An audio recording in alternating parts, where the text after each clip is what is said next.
السلام عليكم ورحمة الله.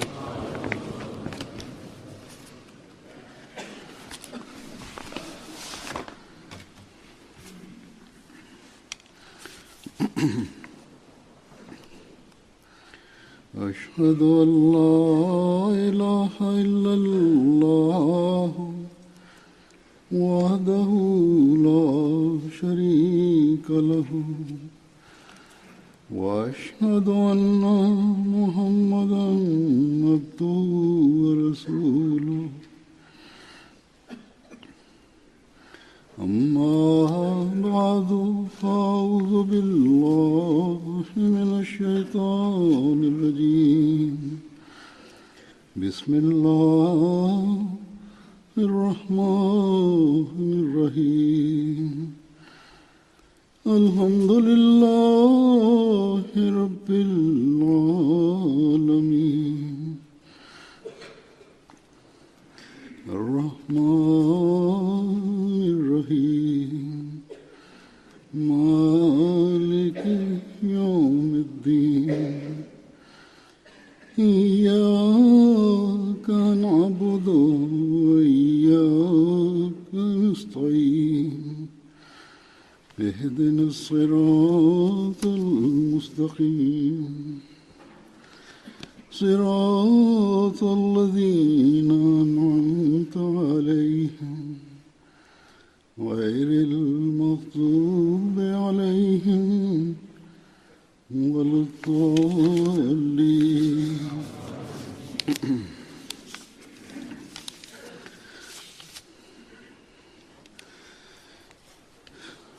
बारह रबीउल अव्वल का दिन वो दिन है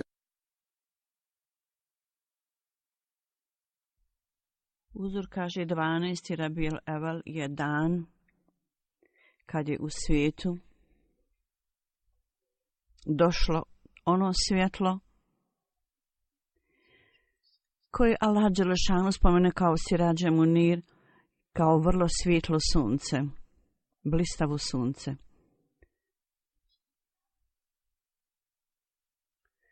Koje je osvijetlilo duhovno cijeli svijet i tako je bilo određeno i suđeno da se dogodi. To svjetlo je trebalo da utemelji dominaciju Allaha dželešanhu i jeste. Ljudi koji su bili duhovno mrtvi hiljadama godina, on je trebao dati duhovni život tim ljudima i on jeste dao. I onaj za kojeg je bilo određeno da svijetu da sklad i mir, on je dao. I njemu je Allah dželešanhu rekao, to jest u prevodu, mi tebe nismo poslali, nego kao utjelovljenje milosti za cijelo čovječanstvo.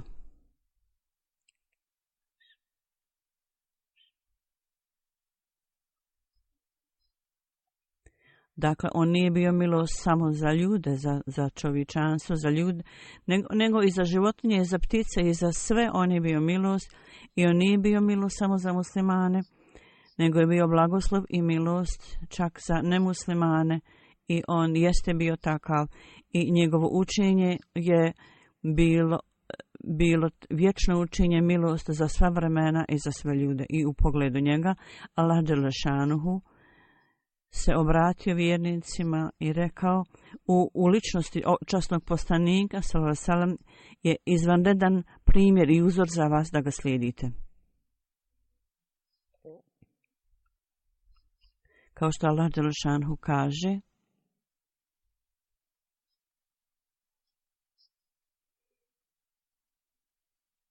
to jest u prevodu zaista za vas je u ličnosti časnog poslanika je veliki uzor za sve ljude koji se nadaju će se sresti sa Allahom na sudnjem danu i on puno spominje Allaha i koji puno spominje Allaha.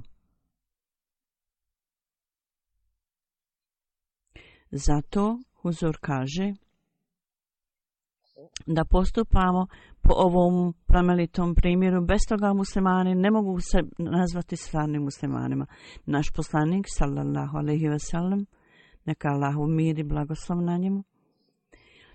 Za nas on je postavio standarde Allahove jedinstvenosti i primjere obožavanja ibadeta i dobrog morala. I isto tako kako da ispunimo dužnosti prema ljudima.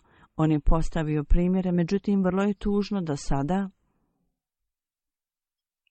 većina muslimana danas tvrde da imaju ljubav prema časnom poslaniku, međutim njihovi postupci, njihova djela su zapravo suprotna tome, oprečna. I upravo oprečna učenjem koje je dao naš učitelj časni poslanik sallallahu alejhi ve sellem i po kojima je on postupao.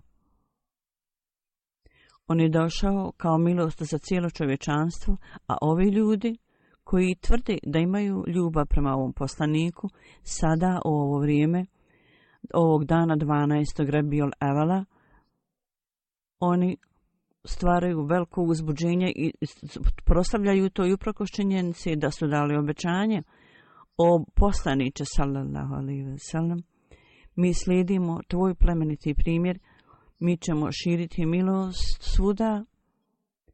Međutim, u većini zemalja danas je zapravo bezakonje i nered.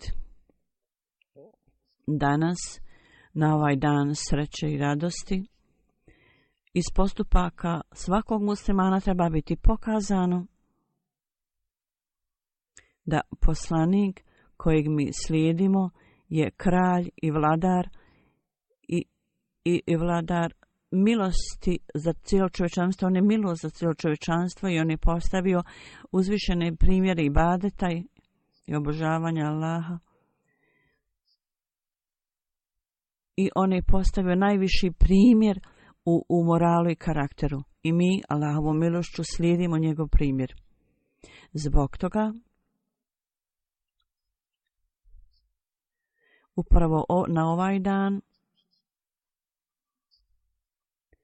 prilikom naše radosti, sreće i na dan rođenja časnog poslanika u ljubavi i naklonosti, mi ćemo prenositi i širiti ljudima ljubav i naklonost, jer to je ono što je naš časni poslanik nas savjetovao svoje sljedbenike.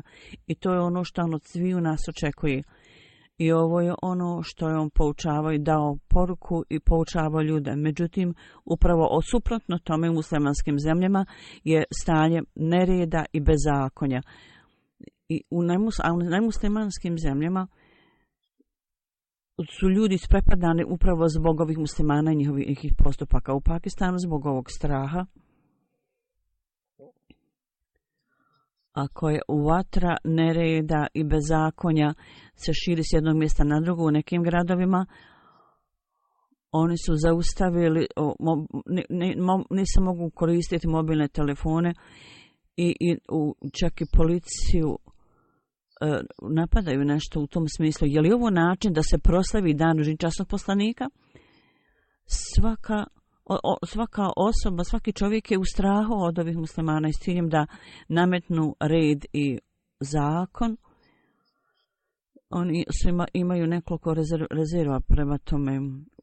U ime našeg časnog poslanika sallallahu alejhi ve sellem protiv Ahmedi muslimana oni koriste ružan jezik i psuju i upotrebljaju vrlo ružan jezik. Ovo je uobičajena stvar i danas je još više uzbuđenja na ovaj dan. U povodom njihove sreće, na takozvane srećdaljivosti ovog dana. U svom razmišljanju čineći tako, ovi ljudi na jedan način misle da oni tako uzvisuju položaj časnog poslanika. Prije nekoliko dana u nekoliko gradova u Pakistanu bile su neke sjednice i demonstracije u raznim gradovima, što je uznemirilo sve ljude. I svakodnevni život je jako bio uznemiren i poremećen. Ljudi nisu mogli ići u bolnice i škole su bile zatvorene. Zapravo čak su prodavnice i pijace bile zatvorene. Niko u kućama nije bilo hrane za djecu. Nisu mogli kupiti ljudi čak hranu ili osnovne namirnice. I Milioni ljudi su podnijeli ogromne gubitke. Sve ove stvari, ova takozvana ulema, je zbog slogana ovih ljudi da oni vole časnog poslanika. I poslanik koji je milost za cijelo čovječanstvo, koji nam je dao učenje da prava ljudi mora biti data ljudima njihova prava. I rekao je na pijacama, nemojte stvarati tamo halabuku i buku. I rekao je, nemojte sjediti na putevima kuda ljudi treba da prolaze. I kad je ovaj jedan ashab rekao, mi smo primorani sjediti jer ovih dana, rekao je, u to vrijeme nije bilo takvih službenika ili poslovnih interesa ili nisu mogli poslovne stvari biti riješene. Oni su sjedili na pijacama i morali su odlučiti o ovim stvarima. Časni poslanik, sallallahu alejhi ve sellem, kad je čuo ovu izjavu o ashaba, onda je rekao, onda ispunite prava, odnosno dužnosti prema prolazima. Neko je pitao kakve su dužnosti prema prolazima. Onda je rekao, poslanik je rekao, oborite svoje oči i izbjegavate da zaradite ljudima bilo kakvu štetu. To je dužnost prema prolazima. I da bi stvarali mir, jer ovo je dužnost prema prolazima, savjetujte dobre stvari ljudima, jer ovo je dužnost prema prolazu, prema putu kojim se ljudi prolaze. I dajte ljudima njihova prava. Međutim, ovi ljudi, u ime svetosti poslanstva, oni ljude stavljaju u teškoću i uprkos toga ovi ljudi u svom vlastitom razumijevanju, oni misle da su staratelji religiji prema njihovom standardu, koga god oni žele, oni mogu da ga proglase nevjernikom i koga god žele, mogu ga odrediti da je nevjernik. U svakom slučaju ovo su njihova djela, njihovi postupci i ove stvari su svi da bi oni postigli svoje vlastite neke stvari. Učenje časnog poslanika i primjeri časnog poslanika. Ove stvari nemaju ni najmanje verzije s tim. Ono što ovi ljudi rade, to je njihovo šta radi. Mi, Ahmedi, imamo svoje dužnosti. Naša dužnost je da gledamo na svaki aspekt života časnog poslanika i mi moramo slijediti, koliko god možemo moramo to slijediti. Sa svim svojim naporima i sposobnostima mi treba to da slijedimo. Put časnog poslanika i njegov primjer. Danas, u ovo vrijeme, u pogledu plemenitog primjera časnog poslanika, sallallahu alejhi ve sellem, ja ću navesti neke aspekte njegovog života. Ljubav koju je on imao prema časnom poslaniku, koju je časni poslanik imao prema Allahu, zapravo obećani Mesija o svojoj ljubavi prema Allahu je na jednom mjestu rekao da je časni poslanik imao izuzetnu ljubav prema živom biću. Imao jednu stvar koju nikad niko u svijetu nije imao. On je imao tako snažnu ljubav da su ljudi rekli da je časni poslanik postao sav kao pretvoren u ljubav prema Allahu dželešanu i zato imao ljubav toliko i prema ljudima. O ljubavi časnog poslanika prema Allahu, obećani Mesija alejhi selam dalje kaže, kad su ove riječi bile objavljene, idolopoklonici su nečisti, da su najgora stvorenja i da su nerazboriti ljudi i da su potomci šejtana i da će njihov kraj biti u džehennemu. Ebu Talib je poslao počasnog poslanika i rekao mu, o moj sine, sada cijela nacija je bila potaknuta tvojim govorom i možda te ubiju. I skupa s tim možda ubiju i mene. Ti si inteligentnim ljudima rekao da su nerazboriti, glupavi i proglasio si da su ovi ljudi određeni za džehennem i ti si proglasio da su nečisti ljudi i da su potomci šejtana i da su nečisti. Tako da u interesu brige ja ti kažem da zadržiš svoj jezik i da prestaneš s ovim uvredama koje si iznio. Inače, ja neću biti u stanju da zadržim napade ovih ljudi prema tebi. Ovo je što je Amidža, časno poslanik, njemu rekao. Obećan časni poslanik sallallahu je odgovorio: o moj Amidža, ovo nisu uvrede, ovo nije nečist jezik. Ono što ja govorim su činjenice, ja sam to spomenuo u pravo vrijeme i ovo je zadatak za koji sam ja određen. Ako ja umrim na ovom putu, ja ću to vrlo sa zadovoljstvom prihvatiti. Moj život je posvećen ovom zadatku. Zbog straha od smrti ja ne mogu prestati da ne izražavam istinu.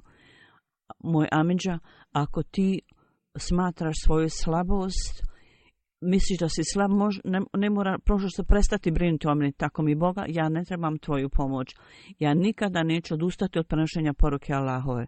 Međutim, Allahove naredbe su meni draži od mog života. I ako budem ubijen na ovom putu, onda ja želim da mi bude dat ponovo i ponovo život. Ja bi ga svaki put dao radi Allaha. Ovo nije prilika za strah, nego ja uživam u ovoj stvari i ja sa zadovoljstvom to prihvatam i činim. Časni poslanik je održao ovaj govor i na njegovom licu je bila izraz zadovoljstva istine. I časni poslanik je završio govor i onda, gledajući na svjetlo istine, Ebu Talib je rekao: ja sam potpuno bio neupoznat o ovom stanju, ti si potpuno drugačija osoba, zato nastavi da radiš ono šta radiš i šta god hoćeš, nastavi to raditi. Sve dotle dok sam ja živ, ja ću te pomagati. Sada Ahmedi optužuju Ahmedi da je Mirza Ahmed iz Kadijana zbog vjerova u njega, da ljudi koji vjeruju u njega nisu muslimani, Ahmedi da nisu muslimani. Ovaj događaj koji sam upravo iznio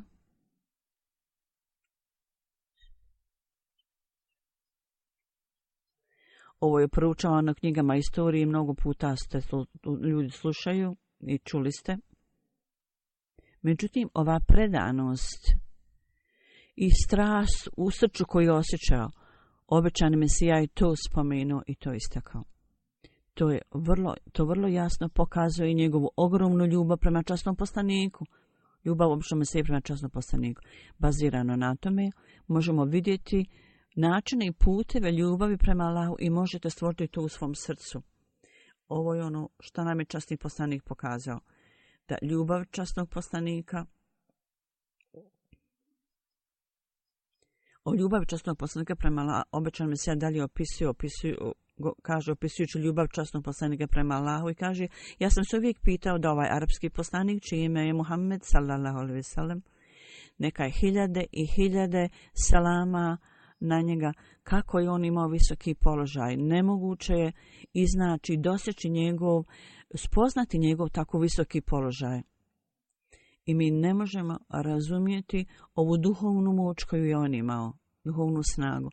Vrlo je žalosno da ga ljudi nisu prepoznali kako su trebali prepoznati. Ta Božja jedinstvenost koja je nestala iz svijeta, on je taj junak koji je to vratio natrag i utemeljio. On je volio Allaha do najviše moguće tačke i do najviše moguće tačke volio je također čovječanstvo i ljubav. Imao ljubav prema njima i bio je tome predan. Ovo su te dvije stvari, ljubav prema Allahu i ljubav prema čovječanstvu. On je potpuno posvetio sebe tome. Zbog toga Allah, koji je znao tajne njegovog srca, on je njemu prednost nad svim dobrim ljudima i poslanicima i svim koji su postojali. On je vrelo svih blagoslova. I onaj koji bez priznavanja izvanrednog časnog poslanika, utvrditi zatim da on su potomci šejtana, to je sve njemu dato.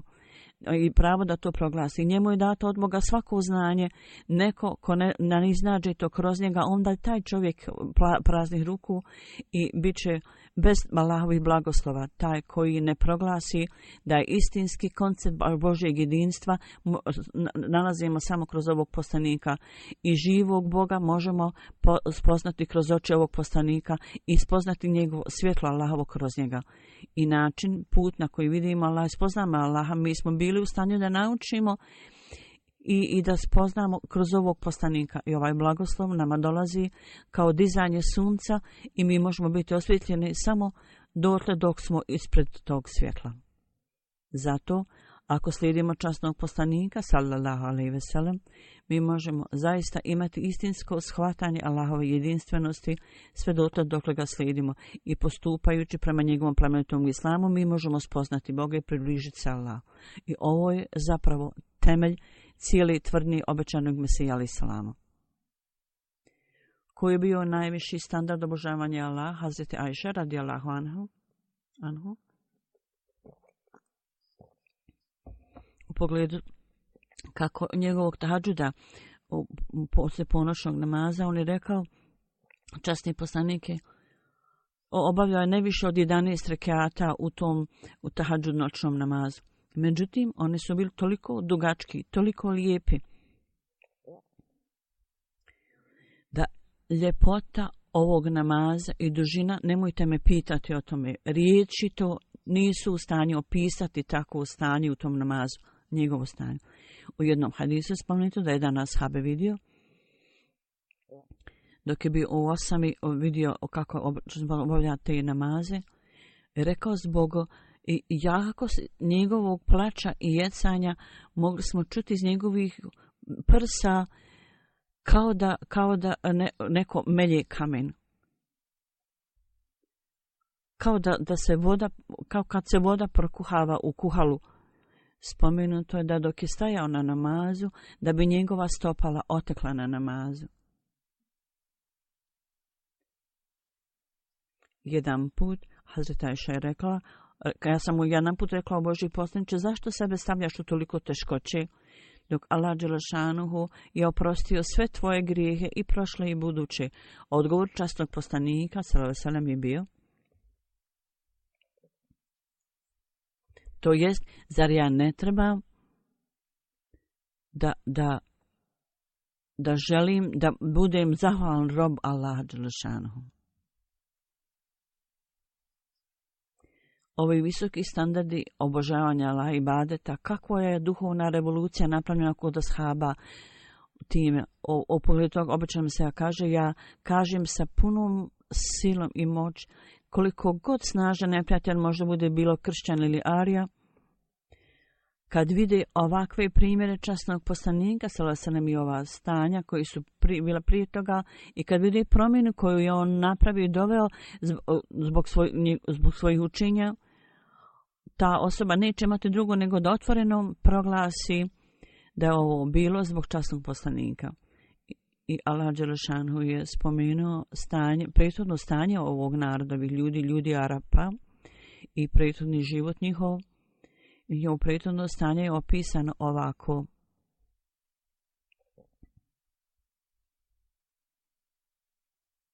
To jest, ovi ljudi su jeli samo kao što životinje jedu, njihovo stanje je bilo kao zvijeri, stanje zvijeri. I ovo je njihov opis kao nevjernika. Međutim, jednog dana čiste promjene su napravljene zbog časnog poslanika. On je napravio čiste promjene u njima. Njihovo stanje je onda bilo.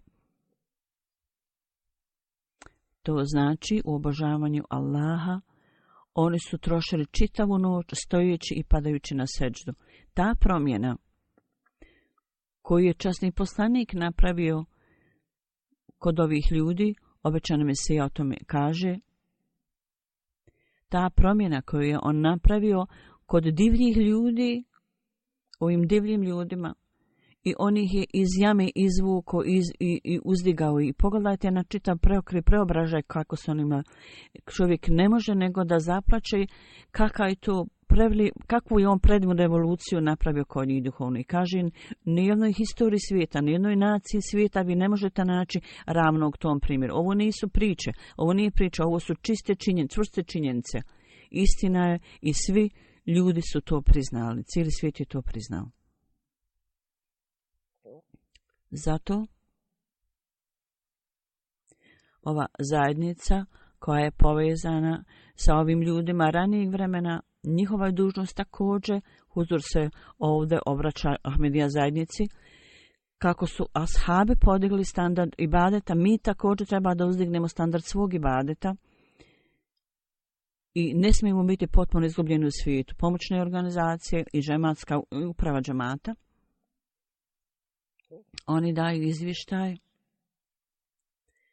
da toliko i toliko procenata ljudi su redovni u namazu, 40-60%.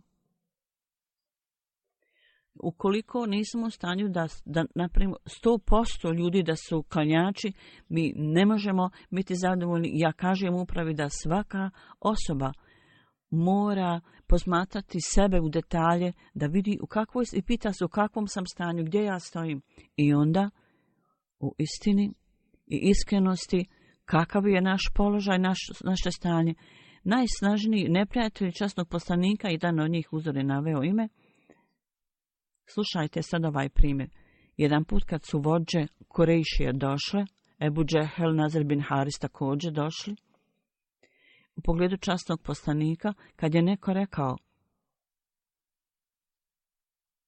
da u svijetu treba raširiti poruku da je on mađioničar i lažov, Hazret ibn Haris je ustao i rekao: o ljudi Kurejšije, vi ste došli do takve tačke gdje ne može ništa uraditi da se suočite sa tom situacijom. I rekao je, Muhammed s.a.v. je bio mlad dječak među vama i on vam je bio najdraži i najpovjedljiviji i najiskreniji. Sada, kad ste vidjeli da on odrasta, da on stariji i zreli, ima poruku koju je on donio, sada kažete da je on mađioničar. On nema ništa od magije. Mi smo vidjeli mađioničare. On je rekao dalje, vi kažete da je on samo mađioničar i neki, međutim vi svi znate da on to nije. Mi znamo razne ogranke poezije, međutim on nije poet, pjesnik. Nema nijednog aspekta, nijednog ukaza, ništa što ukazuje da takve stvari postoje kod njega, neka ludilo i nerazumnost. Dakle, vi ste suočeni sa vrlo velikom, važnom situacijom, ogromne težine. Zatim Ebu Džehel, u pogledu istinitosti časnog poslanika, on to nije mogao poreći, da je uvijek govorio istinu. On je rekao,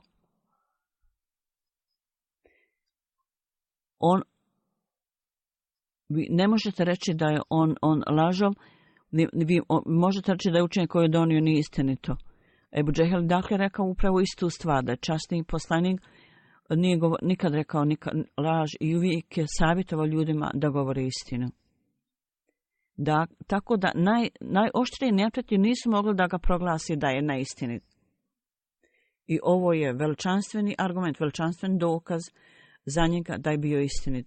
Jedan jevrijski učenjak, kad je gledao njegovo lice, rekao, ovo lice ne može biti lice lažova.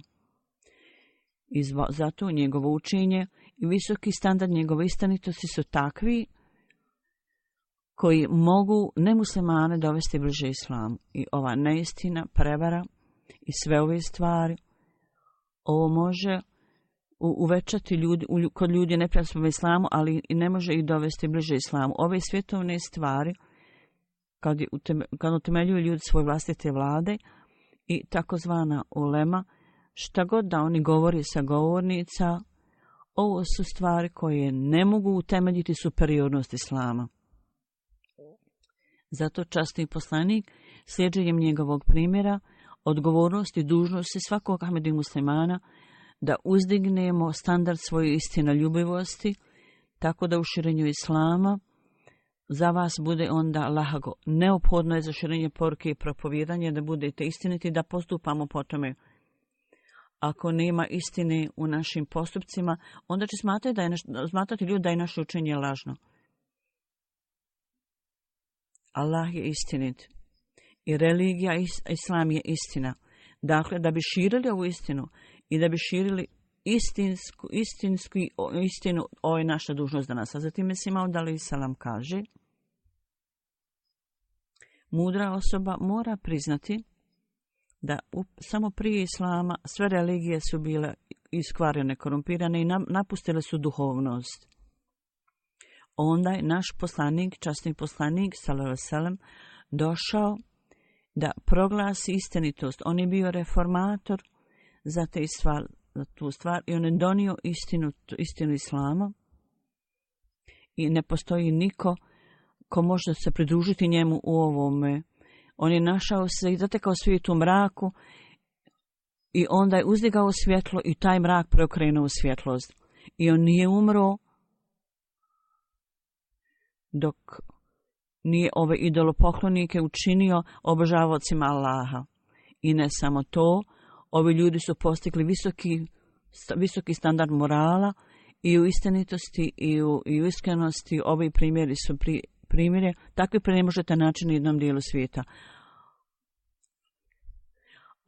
Ovaj uspjeh njegov do te mjere nije dato nijednom poslaniku osim časnom poslaniku sallallahu alejhi ve sellem.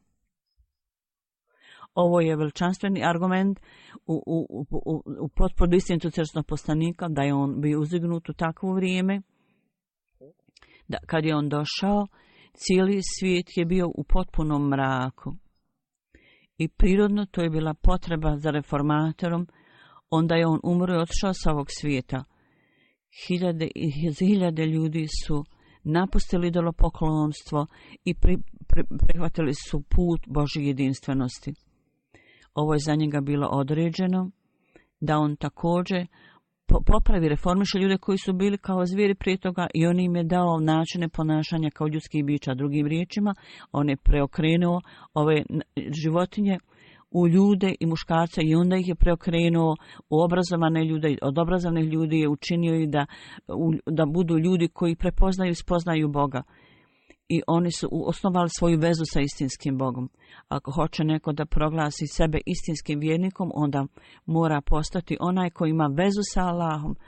Onda tu postoji potreba da uzdigne svoj položaj sa Allahom. Ako iko to može danas uraditi, Ahmedi muslimani su ti koji mogu. Zato što oni su dali obećanje imam ovog doba da će dati prednost religiji nad svijetom. I ovo ne smije biti samo jednostavno obećanje, nego svaki postupak Ahmedi muslimana mora biti svjedok ovoj istinitosti ovog obećanja i samo onda će istinitost ovog obećanja postati pokazana, manifestovana.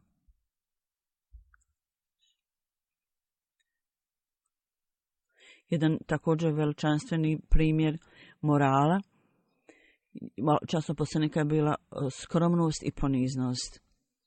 I u ovom aspektu također primjer časnog poslanika je otišao do najviših visina. Spominjući njegovu poniznost, Hazreti Ajša radijallahu anhu kaže: nikad se nije dogodilo da je od ashaba bilo koga pozvao od njegove rodbine ili drugih, a da on nije pozitivno odgovorio. Hazreti Ajša kaže: zato je u časnom Kur'anu Allah dželešanu kaže, to jest u prevodu, zaista ti si bio određen i ti si stavljen na najviši nivo, najvišu tačku morala. U njegovom govoru je spomenuto da kako god bi se okrenuo prema nekom, on bi se u cijelosti okrenuo i njegove oči su uvijek bile obarene. Kao da više gleda u zemlju nego na druge stvari. I uvijek je bio prvi da nazove salam drugim ljudima. I on je rekao: ja sam vođa cijelog čovječanstva, međutim ja se time ne hvališim. Ja ću biti prvi koji će biti posrednik za ljude i bit ću prvi čije će zagovaranje biti prihvaćeno. Nema tu nikakve pitanja. Međutim, ovo ništa za mene nije uopšte stvar da se ja hvališem tim. Ovo je visina skromnosti koju pokazuje od disciplina koje se vidi. Obećan Mesija alejhi selam kaže: jednostavno iznošenjem visokih tvrdnji, hvalisanjem osoba ne može steći visinu istine. Pogledajte na časnog poslanika koji je bio najviši od sviju. On je zaslužio svaku plemenitost i izvišenost. Jedan primjer njegove skromnosti je spomenuta u časnom Koranu i tamo je napisano da je jednom slijepa osoba dolazio i proučavao, učio Kuran od časnog poslanika. Jedan dan neki poglavice i neke starješine Mekanlije su rekli da je on zauzet da ugovoru s njima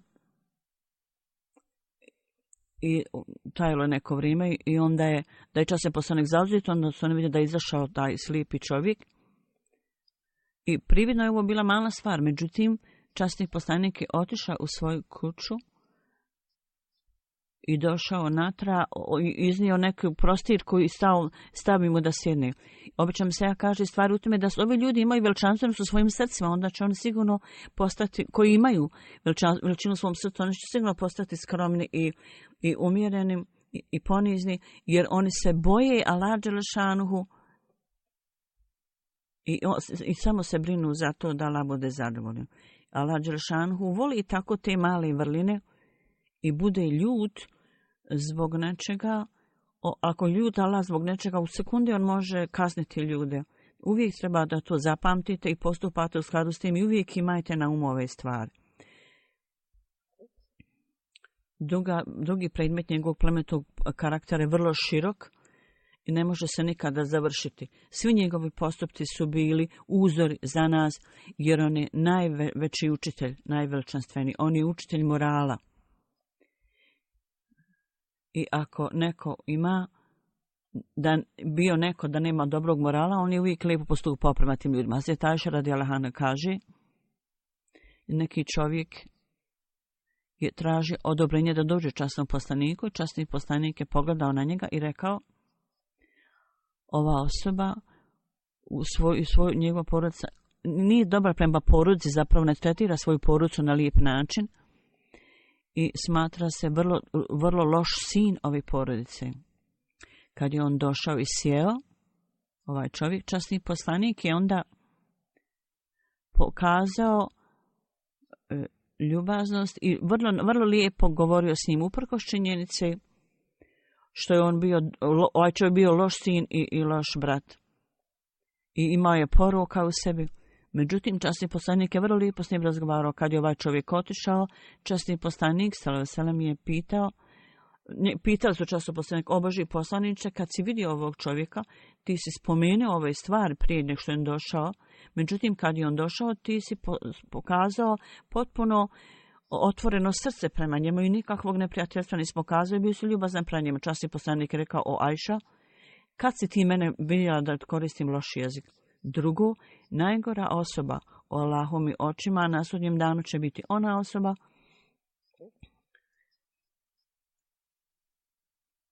prva osoba u Allahovim očima će biti onaj koji se ljudi boje da zbog njegovog glasa da se sretnu s tom osobom. Onda je su časnog poslanika jednom prilikom pitali: o Božji poslaniče, kako možeš iznaći da li čovjek može iznaći i otvrdi radiš li dobro ili loš? Časni poslanik je odgovorio: kad osjećate i smatrate i da kad vaši komšije vide da ste dobri, onda to vjerujte da je vaše ponašanje dobro. Kad vaše komšije kaže da ste loši, onda vaše ponašanje je loše. Onda razumite da ste loši i da vaše ponašanje nije dobro onda, ako vam oni to kažu. Tako, treba da vodite računa o svom moralu i treba da uvijek držite se dobrog morala ispravno. I ovo mora biti put i način svakog Ahmedidana. Svi problemi u muslimanskom svijetu, osnovni razlog za sve te probleme je što standard morala je potpuno srozan i opao. I ovi ljudi samo iznose tvrdnje I spominjući plemeniti primjer časnog poslanika, obećan mi se nam kaže, jednom prilikom časni poslanik je bio primjer u svemu dobrom. Pogledajte na njegov život. Kako je on ljubazno postupao prema ženama. On misli da je osoba vrlo kukavica, vrlo loša osoba koja stane protiv ženama. Pogledajte i proučavajte plemeniti primjer časnog poslanika, vidjet ćete da je on bio tako dobar u svom karakteru, u svom moralu, da uprkos činjenici što je bio uveliko poštovan, ako bi stara žena došla, on bi stajao i slušao što ona govori. I ako bi nešto žela, on bi otišao na pijacu i kupio za te stare žene. Jedan put je otišao da kupi za neku staru ženu, a ashab mu je rekao, daj meni to, da ja to valjda nosim. On kaže, ne, ako nešto pripada osobi, on to treba da nosi. Ne treba da ti nosiš teret drva. Međutim, osnovna svrha iz ovog primjera je da je njegova jednostavnost i skromnost i poniznost su vrlo jasni iz ovih primjera. Te odlike časnog poslanika. Onda obećan mi se alejhi selam kaže, naš poslanik, pogledajte na njegove primjere, da je u toku perioda njegovog poslanstva 13 godina od tog poslanstva bili su godine torture i mučenja i proganjanja. A preostali dio je bio drugačiji.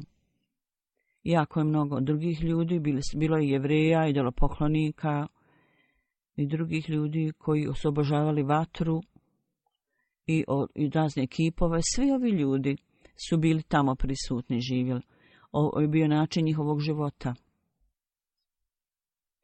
Neki od njih nisu radili ništa što je bilo protiv časti njihovih idola i bili su jako naklonjeni pijenju 5 puta dnevno umjesto vode, oni su pili alkohol. I nedopustive stvari su oni uzimali kao mlijeko. I ubijanje je bilo just kao ubiranje povrća iz bašte. Reformisati takvu naciju, takve ljude i učiniti da budu bolji, da ih reformiše i popravi. I povrh toga on je bio sam.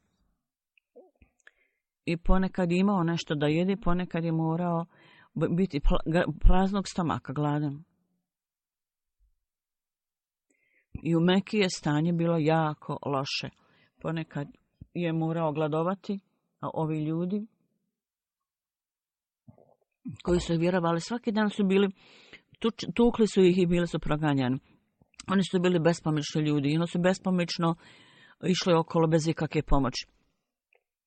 I također su bili izbačeni iz svoje zemlje i otišli u egzil. Zatim drugi dio njegovog života je bio da u cijelom arapskom poluostrvu nije bilo nikoga koji je mogao negirati, poreći njegovu istinitost. Bila mu je data tako visoki položaj da je u to vrijeme želio da ubije sve ljude, on je mogao ubiti. Da je bio sebična osoba, to je bilo vrijeme da se osveti ovim svim ljudima koji su ta zla im učinili. Međutim, jednog dana u Meki, kad je on bio pobjednik, on je jednostavno rekao, kad je došao kao pobjednik u Meku, nikom me neće biti zadana kazna, nema kazne na vama. Ova dva perioda su tu u prvi dio i drugi dio njegovog života. U jednom je bio, uglavnom prvi dio bio ispit za njega. U oba stanja ova. Časni poslanik, sallallahu alejhi ve sellem, sve vrste dobrog morala, to su za njega bili sve ispiti da prođe kroz ova razna stanja. On je bio ustrajan, čist, pobožan, skroman, ponizan i velikodušan. Sve ove plemeniti primjeri su bili tu u njegovom životu, ništa nije izostavljeno, sve primjere te pokazao. Tako danas, ako hoćemo da imamo stvarni spas, onda ljudi moraju slijediti plemeniti primjer časnog poslanika. Položaj i obožavanje mora biti visok, vjerovanje u Allaha, treba da imate visok moral i visok standard morala. Ako ove stvari nisu tu, onda nema razlike između nas i drugih ljudi. Oni ljudi koji su podijeljeni i privremene vođe i slijedjenjem ovakvih takozvanih vođa, oni stvaraju podjelu među ljudima. Onda u tom slučaju neće biti razlika među nas, iako i mi budemo isto radili. Obećani Mesija alejhi selam, kad mi dajemo zavjet bajata, on zahtijeva i traži da u svemu imamo plemeniti primjer časnog poslanika ispred sebe, da Allah dželešanu osposobi sve nas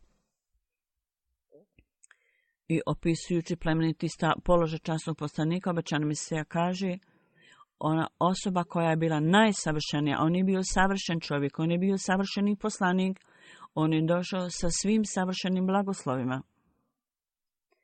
I zbog ove duhovne revolucije on je pokazao duhovno oživljavanje svijeta. Ponovno oživljavanje. I cijeli svijet je oživio s njegovim dolaskom. Taj blagoslovljeni poslanik, pečat poslanika, koji je poglavica svih bogobojaznih ispravnih ljudi, koji je ponos svih poslanika, Muhammed Mustafa, odabrani, sallallahu alejhi ve sellem, je tu, o moj Allahu, ti podaj milost i blagoslov na ovog poslanika, na ovog blagoslovu i na ovu osobu, da ovaj predivni poslanik nije došao u svijetu i prije njega su došli nižeg položaja poslaniki, Jahija i ostali. Radi istinitosti svih ovih ljudi prethodnih, onda za ovih poslanike ne bi bilo dokaza u svijetu da ovaj poslanik nije došao, iako su oni bili bliski Bogu i bili poslaniki. Međutim, zbog dobrotvornosti ovog poslanika, svi ovi ljudi su bili ponovo potvrđeni kao istiniti, da Allah dadne blagoslov na časnog poslanika i naš zadnje riječi su: sva hvala pripada Allahu, gospodaru svih svjetova i svemira. Poslije džume namaza ja ću klanjati dženazu namaz, čije tijelo je odsatno, Mukarrema sister Hanis sahiba. Ona je bila iz Amerike, 20. novembra, sa 83 godine ona je umrla, inna lillahi ve inna ilaihi rađiun. Amir Sahib Amerike piše, 1961. ona je prihvatila islam sa 26 godina i pridružila se zajednici. Po profesiji ona je bila učitelj. 75. i 76. je otišla na dželsu u Rabvi. Bila je jako zadovoljna i prenosila je događaje tamo i poslije susreta sa trećim halifom 15 godina je bila predsjednik Leđne, radila je vrlo naporno i dovela je do visokog standarda Leđnu žensku organizaciju žena u Americi. Također bila predsjednica Leđne u Filadelfiji, bila je redovna u 5 dnevnih namaza, bila je vrlo precizna u tahadžud namazu i uvijek je radila za napredak zajednice. Njena žela je bila da se u Filadelfiji dželma završi i molila je Allaha za to. Ja se nadam da će sada džamija biti završena. Respected Amir Sahib kaže, piše zapravo: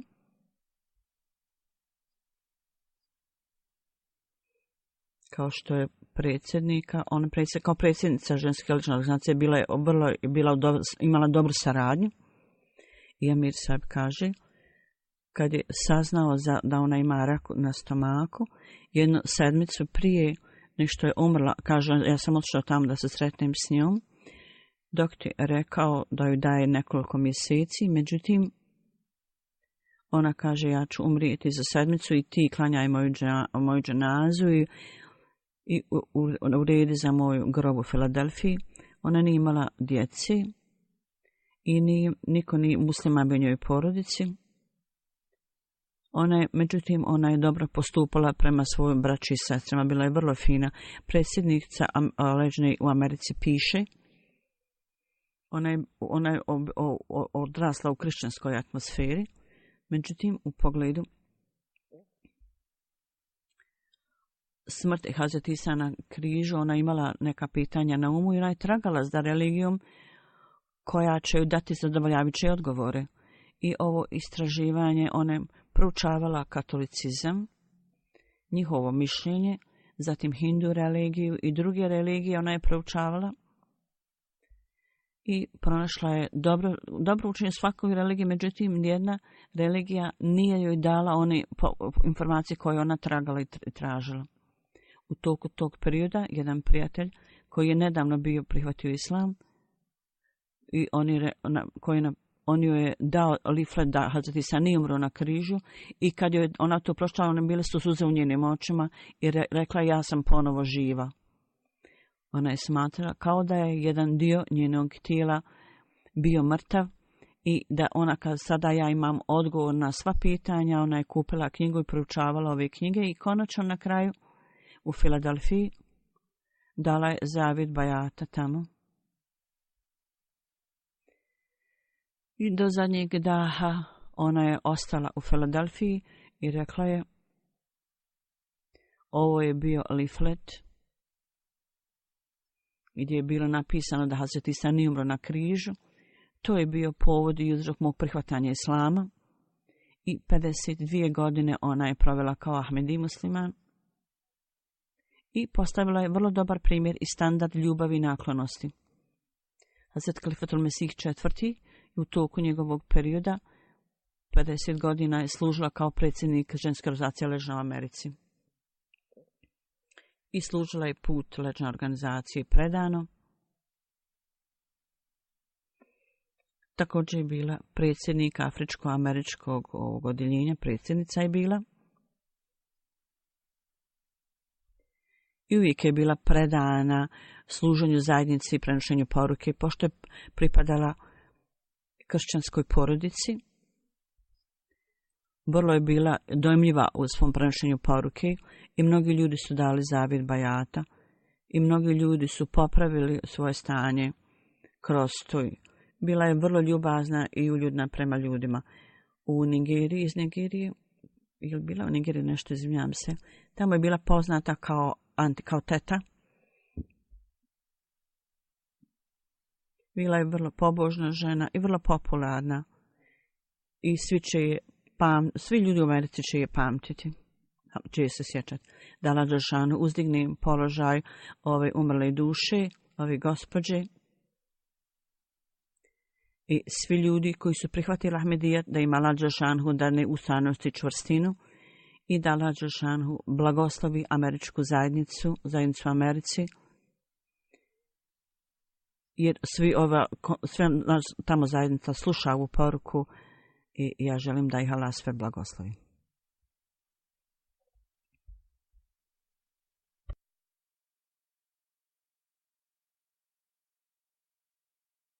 Alhamdulillah, nahmaduhu wa nasta'inuhu wa nastaghfiruhu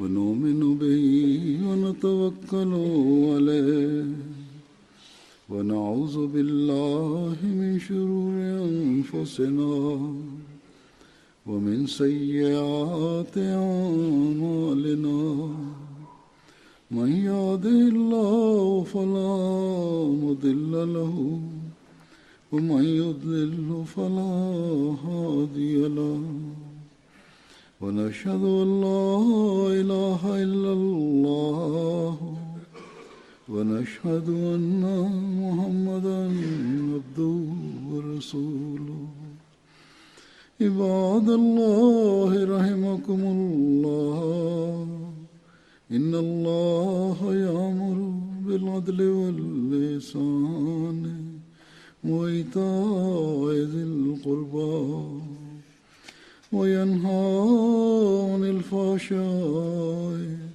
والمنكر والبغي يعظكم لعلكم تذكرون اذكروا الله يذكركم وادعوه يستجب لكم ولذكر الله أكبر.